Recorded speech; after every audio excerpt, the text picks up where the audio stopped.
Good afternoon everyone. Basically today this is a small session on the incubation. Basically in our college also we are having the incubation center. As you all know, we are having the incubation center inside the admin block. Okay. So the head of the incubation cell is your Dr. Singh. Okay, is the head of the incubation.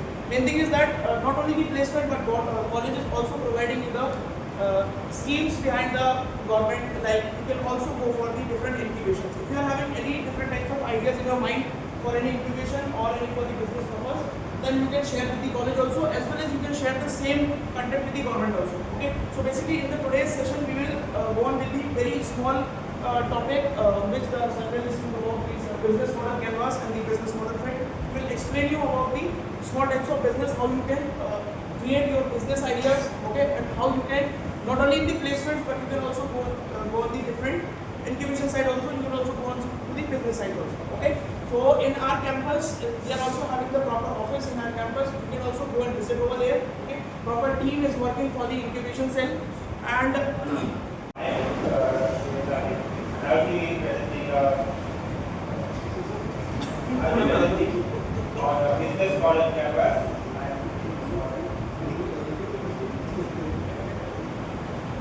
So firstly, what is the business model? Because the business model canvas is about documenting and it's about presenting my business model. So before we go to that, we have to explain what is a business model. So basically, how a business creates, how a business delivers value, what is the process it uses, what are the resources and what are the strategies it uses, comes under business model. Now, what is meant by value here? One thing you have heard if you are into politics and all of value addition, value addition. So you take raw material, you convert it to something useful, or maybe it is a utility product, and you sell it to someone, and maybe they add their own value, or maybe their customers want to use it. So when you are converting something to something which is more useful, or sometimes you are offering a service, you are giving some sort of value to the customer, and it's for that reason the customer gives his art of money to you. You go to a barber, for example, he's adding some sort of value by cutting your hair, the way you design. That's the value addition. You go to a phone manufacturer, he has added value to semiconductors, to rocks, and to all the metals which are extracted from the ore. And that value is what you pay tens of thousands of rupees for to buy someone. Business model canvas. How, so basically if you are documenting how a business model is working, what kind of strategy is using, how is it adding value, how is it coordinating supply chain, how is it connecting to customers. A description of that, a formal description of that standard from this business model canvas. So some of you might wonder why would we just write it say a block file or maybe we can do that in the but we have a structure, we have a format, and so the one thing is sharing it, he knows what to expect, he knows what format to expect, and more importantly, if he wants to search for something, he knows where to search. So here's an example of a business model. I'm taking this example of Pranveer. Has anyone here heard of Pranveer? Anyone? Let's take a budget airline.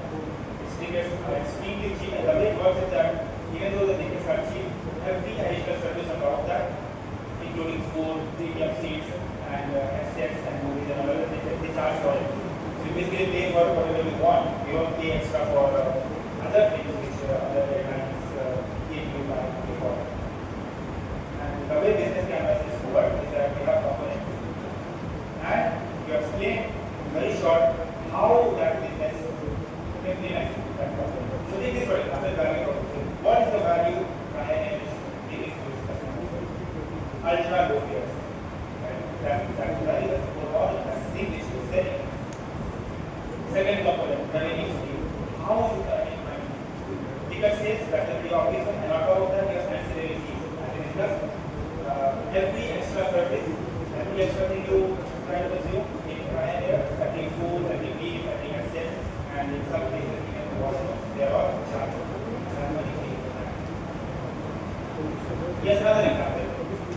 Using this term direct. And if you notice one thing, we have one more component here in direct. Why? Because in the standard canvas format, we have 9 components. I haven't shown you all 9 components yet.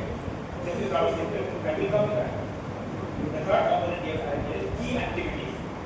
So what exactly is direct with different from others? Why this question? Because of R&D. Because there is no obvious line cross skin across all the intersections such as long centimeters and without causing trouble. In a cheap way, I mean, as many of you use the cheap way before. Anyone? Have you ever experienced problems with the cheap way? Sometimes you have people's problems and they do not know how to adjust.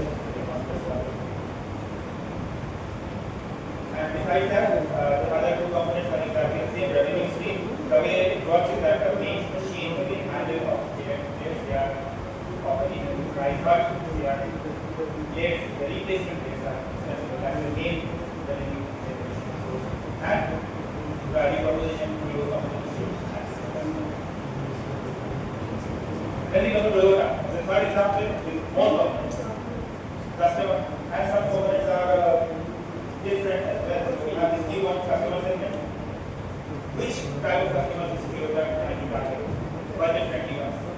Ones who want a car but they not able to spend more than say 50-20 lakhs. Value proposition. What is the value Toyota is offering? Why are people buying Toyota cars? Because you have reliable, fuel efficient and long lasting cars for a relatively low value. That's the channels. Okay, so one thing I want to ask you guys, it says components as one of the components is channel, and it says that the way Toyota basically Toyota uses leaderships in its channel. So what do you think channels represent? I give you one more example. Take this one for example. We talk about KitKat, the channels become grocery stores, convenience shops. We talk about Toyota, the channel becomes leadership. What do you think channel is representing? What do you think channel is trying to say? Does anyone have any idea? Anyone? It represents how the firm is trying to connect customers. And the main way Toyota does that is leadership with showrooms. As deep with showrooms and okay, Toyota showcase Toyota cars in the showrooms and the customer relationship, what kind of relationship it has? Mostly for long-term maintenance. He's going to buy a car which is cost. And because you made your car long-lasting, so you cannot expect the customer to buy a car again. So the relationship becomes more of long-term maintenance and unlike the and we have the next component, the revenue. How is it earning money? Via vehicle sales that we are talking and spare parts. Here we have another example with other components. Okay. Key resources. What are the resources that needs to manufacture these parts? We need a global supply chain of raw materials of semiconductors, right? And we need a logistics network to coordinate how this raw materials and intermediate products. Bring this in a place where a value is added and it's sent to another place for say some next step. Key activities. What is the key activity that does? Mostly it's R&D for the hardware, not software, and after sales. Key partnerships, which are the major firms that partners with component suppliers, because there is not much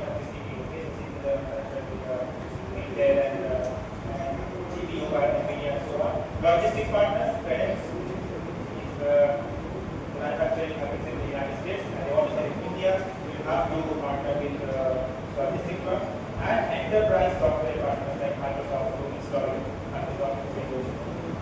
And then we have another component, cost structure. We need to take a look. So tell me about raw material cost, R&D expenses, assembly and labor, logistics cost, and customer support cost. So how many components have we seen in now? Key resources, key activities, key partnerships, and cost structure. What are these? These are operational and financial parts. Key resources, key activities, key partnerships, and cost structure. Similarly, we have seen in Toyota's case, customer segments, which customers does Toyota serve, what is the value it gives, how does it meet those customers, what kind of relations it has, and how does it add value. This comes under customer facing blocks of business or customer segments, value propositions, channels, customer relationships, and relationships. These 9 blocks, they are the standard given by Mr. Example, and this standard is used globally with business model.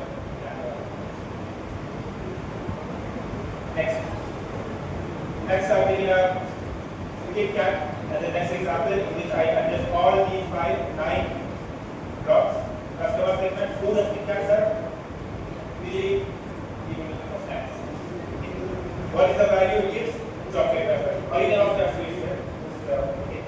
How does it meet customers? Mostly via grocery stores. Not much via advertisements. Mostly via grocery stores. What kind of relationship it has with the customer? Mostly seasonal campaigns and brand loyalty. How does it earn revenue? Direct sales of chocolate bars. What are the resources it can need to build its chocolate? It needs production facilities, global supply chain, distribution network. Key activities, sourcing cocoa and wheat, raw materials for chocolate, quality control, coating and other stuff. Key partnerships, cocoa farmers, because remember it says in activities that we need to source cocoa, so we need to have partnerships with cocoa farmers as well. Agricultural cooperatives in sugar and wheat suppliers and logistics carriers. Cost structure. What do you think are the costs needed or costs incurred for all the costs of raw materials such as cocoa and wheat? It is the cost of labor plus employing farmers to do cocoa for you, or employing people to chocolates. Other factory overheads like taxes and electricity costs and so on, transportation effort and warehousing. So you need somebody to store the chocolate without them getting spoiled. Next topic, business model. So we know how to document a business model. Okay.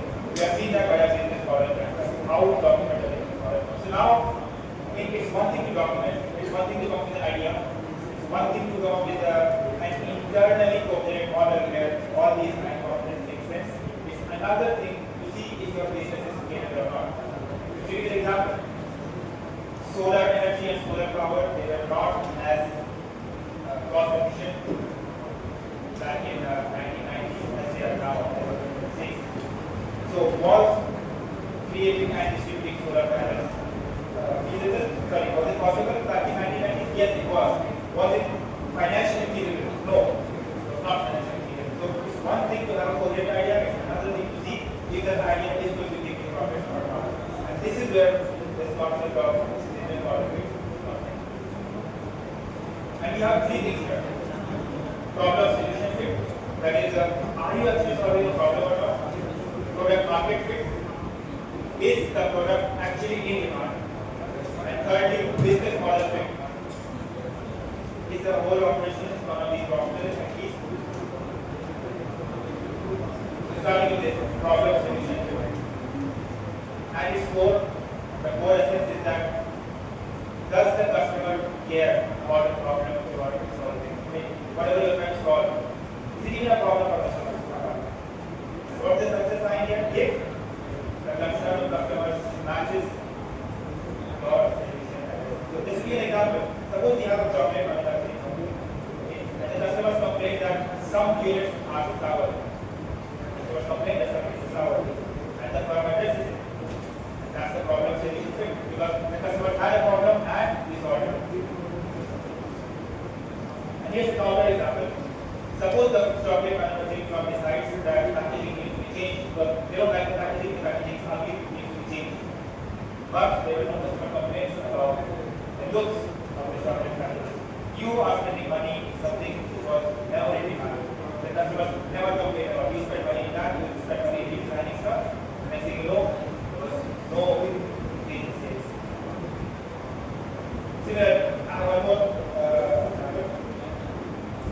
Office workers are complaining that the chair manufacturer itself gives them a lower back pain after hours of sitting. I implemented a solution where I have some adjustable curtains and adjustable backs. And is it a problem solution fit? Is it a problem solution fit? Yes, it is, because the customers are complaining about it. What is not a solution? If I add an RGB and then suppose I put an LED on my armrest and that thing glows very well. Is that a problem solution fit? No, because no one asked for that. No one asked for that. Second type of it, product market fit. So this is not about existing product. This is more about me introducing a new product to the market. And so the thing is that we people actually want that product. Okay. This one is about problems in an existing product. This one is about existence of a new product. Do people want that new product or not? So take Tesla for example. Take our most specific Tesla charging stations. Where Tesla charging stations in demand? Yes, they were. Why? Because people were scared of their cars running out in the middle of the highway and they would not know what to do anymore. What they did, they created a network of fast chargers, especially in countries where adoption was very quick, which is Norway. And was worth it. More and more people would ready to buy Tesla. Here's another example, Google Glass. Google introduced some problems back in they were problems with the camera and display and voice control. But it failed. Why? Because no one wanted it. No one demanded it. It failed. Just another example. Some of the coffee shop owners say that loyalty programs are, we are struggling with loyalty programs. And we cannot create our own internet because they are expensive and we cannot pay any companies because our shop is small. What's the solution? Simple keyword based loyalty system. I keep a track of how many times a customer came to me to buy coffee, and after 9 scans, after they brought 9 coffees from me, I give them a 10 for free. Why is this solution? Because it works via internet. I don't have to develop an app. I don't have to spend too much money on an app. I can just keep it. I can just manage those things with a few hundred times to go via my system as a solution. What is not a solution? Build a lower app. The case of the PSIT graduate and to build this app, or maybe to like drop to a low experts. What's going to happen? That app will have a lot of bugs. That app will have a lot of bugs. Secondly, no one asks for an app. No one will come for an app for a small office or there. And the third type of it is business model fit. Is your model sustainable or not? Is your model sustainable or not? So take this for example, Netflix. Before the kind of streaming and all, Netflix used to deliver your movies via DVD. Was it a problem? Yes, people wanted to watch movies without having to go to theaters. Was it a product fit? Yes, people wanted a product. But was it business model fit? No, it was not scalable. It was not scalable. It was just not possible for a small company to deliver DVDs all over the world. The newer model, the streaming and subscription, it is scalable. It is business model fit. Here's another example. Suppose gyms say that they are struggling to stay members because people lose their motivation after a few days. Okay. And what's the solution? A digital progress tracker. Is it a problem fit? Yes, it is a problem, and many the customers want it. Is it a product market fit? Yes, there is demand for such a product because the people who lose motivation for the gym, they do wish that it will be able to go back. Okay. And how does it exactly work? Right? How does this work? It sends SMS. It sends you notifications of how much progress we have made in the annual plan. Why is it going to work? Because people don't want to lose their progress. Okay? People don't want to lose their progress. It's not motivate them to go to the gym, to lose the progress for the past few days or weeks. Now, take this one for example. It sends you reminders to go to the gym. Just reminders to go to the gym. Is it a problem fit? Yes. Is it a product market fit? Yes. Is it a business model fit? No. It will not work. Why will it not work? Because people who have lost motivation to go to the gym, they know that they are supposed to go. It's not like they don't know. You send them reminders, guys, you have to go to the gym, they just make for it. But if you send them a reminder that look, you have come this far, don't lose your progress, and yes, without them, send it for it to without. And with this I can prove my